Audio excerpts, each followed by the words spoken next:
नमस्कार दोस्तों, मैं डॉक्टर सुप्रियो दत्ता और आज इस वीडियो में आप लोगों को होम्योपैथिक एग्रावेशन की एक केस शेयर करने वाला हूं और कैसे उसे कंट्रोल किया गया बाद में ये भी बताने वाला हूं, जिसे जानकर आप लोग भी हैरान हो जाएंगे कि इतना डेंजर होता है होम्योपैथिक एग्रावेशन। और खास तौर से ये वीडियो उन लोगों को बिल्कुल देखना चाहिए जो लोग ऐसे ही अपना प्रॉब्लम के लिए कोई वीडियो देखकर, कोई आर्टिकल पढ़कर या फिर कोई डॉक्टर का लाइव क्लिनिक सेशन ज्वाइन करके एक लाइन में अपना प्रॉब्लम के बारे में बताकर उनसे मेडिसिन प्रेस्क्राइब करवाने वालों में से जो लोग हैं, उन लोगों को खास तौर से ये वीडियो देखना चाहिए कि इस तरह से होम्योपैथिक मेडिसिन को लेना कितना हानिकारक हो सकता है। तो दोस्तों, आज से तकरीबन 4 दिन पहले हमारे चैनल का व्हाट्सएप नंबर पर एक बंदे का मैसेज आया था और ये मैसेज क्या आया था आप पढ़ सकते हो, मैं स्क्रीनशॉट लगा देता हूँ। तो ये जो बंदा है, इन्हें बेसिकली सेंसिटिव ग्लैंड्स की इशू है, जहाँ इनका हेड ऑफ द पीनस में एक सेंस ऑफ डिस्कम्फर्ट थी, एक झंझनाहट सी फील हुआ करता था इन्हें वहां पर हाथ से टच करने पर, और इस प्रॉब्लम को इंग्लिश में सेंसिटिव ग्लैंड्स कहा जाता है। और इस टॉपिक के रिगार्डिंग यूट्यूब पे मेरा कुछ वीडियोस ऑलरेडी पोस्टेड है और ये सेंसिटिव ग्लैंड्स की प्रॉब्लम के लिए मैंने उन वीडियोस में कुछ होम्योपैथिक मेडिसिन के नाम भी बताया है, लेकिन उन मेडिसिन को लेने के लिए बिल्कुल भी किसी को नहीं कहा गया है। साफ साफ शब्दों में कहा गया है कि ये जो मेडिसिन बताया जा रहा है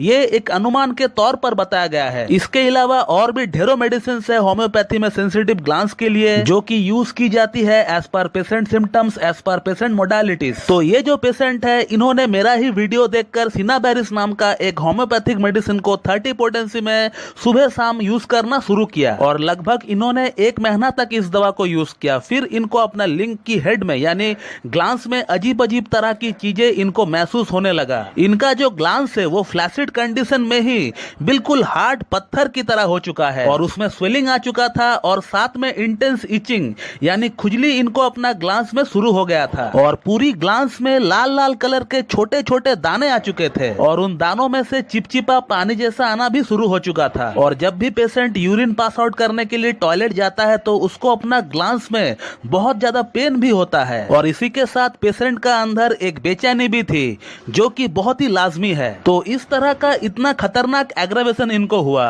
और जब इनका प्रॉब्लम बढ़ गया तब इनको आया डॉक्टर का याद और फिर इन्होंने ये प्रॉब्लम मुझसे ही शेयर करना सही समझा। इनका कहना था कि आपका फलाना दवा खाकर मुझ में ये प्रॉब्लम डेवलप हुआ है, तो क्यों ना आप ही सिनाबेरिस का एंटीडोट मुझे बता दे जिसे लेकर मैं ठीक हो जाऊं। तो यहाँ मैं आप लोगों को बताना चाहूंगा कि एंटीडोट का नाम किताब देखकर बिल्कुल बताया जा सकता है, लेकिन किताब में दिया गया एंटीडोट 100% काम करेगी इसका कोई गारंटी नहीं है। मैंने मेरा करियर की शुरुआती दिनों में बहुत बार ट्राई किया है, लेकिन इससे कुछ खास परिणाम निकल कर नहीं आता है। अब यहाँ सवाल ये आता है कि तो फिर सही तरीका क्या है एंटीडोट जानने का। तो दोस्तों, एंटीडोट जानने का सबसे सही तरीका ये होता है कि आप पेशेंट का पूरा सिम्टम्स ले, जो जो प्रॉब्लम डेवलप हुआ है उस पेशेंट का अंदर सेल्फ मेडिकेशन करने का कारण से उन सभी सिम्टम्स को, उन सभी प्रॉब्लम्स को नोट डाउन करना चाहिए और उन्हीं सिम्टम्स को नोट डाउन करके फिर रेपर्टराइज करना चाहिए और फिर जो मोस्ट सिमिलिमम मेडिसिन निकल कर आता है उस मेडिसिन को अगर हाई पोटेंसी में पेशेंट को दिया जाए तो फिर पेशेंट का अंदर जो जो प्रॉब्लम्स डेवलप होना शुरू हुआ है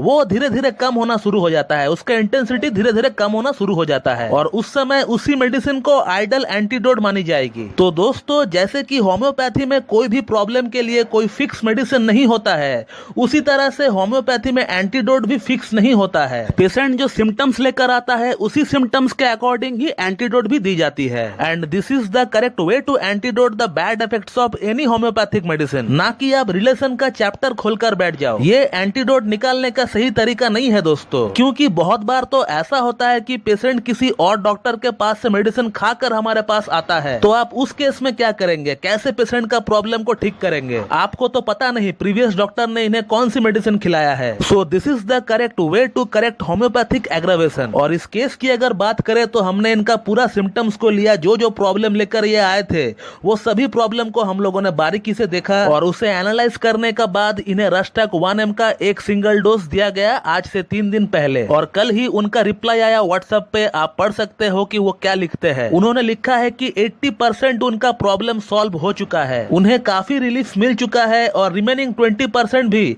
1-2 दिन में सॉल्व हो जाने वाला है। तो दोस्तों, आपने देखा कि होम्योपैथिक एग्रावेशन कितना खतरनाक होता है और ये वीडियो मैंने इसीलिए बनाया है क्योंकि आप लोगों में से बहुत लोग ऐसे हैं जो कि सेल्फ मेडिकेशन करते हैं और वो ये सोच कर करते हैं कि होम्योपैथी में तो साइड इफेक्ट होता नहीं है, तो चलिए क्यों ना खुद ही अपना ट्रीटमेंट किया जाए। तो दोस्तों, होम्योपैथी में साइड इफेक्ट नहीं है, ये बात बिल्कुल सही है, because the word side effect is attributed to allopathic medicine. In homeopathy we have aggravation and drug proving, और ये 99% तब होता है जब आप सेल्फ मेडिकेशन करते हो। और ये जो एग्रावेशन है, ये जो ड्रग प्रूविंग है, ये एलोपैथिक मेडिसिन की साइड इफेक्ट से 10 टाइम्स बुरी होती है। तो होम्योपैथी सेफ है, 100% सेफ है, लेकिन तब तक जब तक आप किसी एक अच्छी डॉक्टर के गाइडेंस में उस मेडिसिन को यूज कर रहे हो। अब इस केस की अगर बात करें, ये जो पेशेंट है, ये अगर मेरे पास पहले आए होते तो मैं इनको बिल्कुल भी सिनाबारिस नहीं देता, क्योंकि मैं इनका केस टेकिंग करता और केस टेकिंग में बिल्कुल ऐसी कुछ बातें होती